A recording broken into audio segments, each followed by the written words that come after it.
My book, EmilyDavis, Her Life in Her Own Words, is a deconstruction of 3 years worth of diaries written by Emilie F. Davis, a free black woman during the 19th century.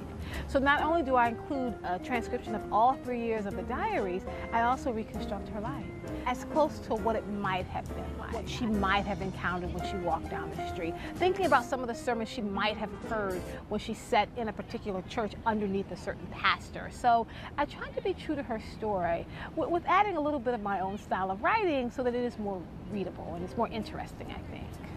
She's both a domestic and a seamstress, so she worked for a number of white families in the 1st Ward and the 12th Ward. She lived in the 7th Ward. She's a seamstress, so she makes wedding dresses and bonnets at home.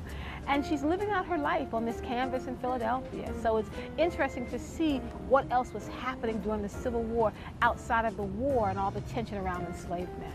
Well, I think because Emilie is only the 4th known primary source written by a free black woman during this time, that in and of itself makes it an extremely important part of history. It definitely should have an impact because it should be read in history classes. That as we talk about the black community during that time, here's another resource, here's another primary source that can be used to really begin to deconstruct people's experiences. In the greater Baltimore community, I think any time that you introduce a new voice into a historical canon, that it's interesting and that people should want to pay attention. During this time period in history, from 1863 to 1865, there were a lot of monumental moments that happened in American history. From the release of the Emancipation Proclamation by President Lincoln that happened on January 1st, 1863, where Emilie talks about it was a grand jubilee, and she talks about the churches being open and going to parties and celebrations because they understood what the release of that document meant. During this time, you also had the release of the 13th Amendment, you had the ending of the Civil War. There were a number of interesting events. I think the one that struck me the most is when Emilie wrote about when President Lincoln was assassinated. Monday, April 17th, 1865. Today was a sad day, quite for a general holiday, but serious. It is to be a day of mourning. I went to Mr. Lively's, then to school. Working was not very likely. So here's a black woman at approximately 19 years of age who writes every day. She writes about her life and about her boyfriend. She talks about doing her hair and about working. And it was so interesting because it's so ordinary, what they call the daily repetition.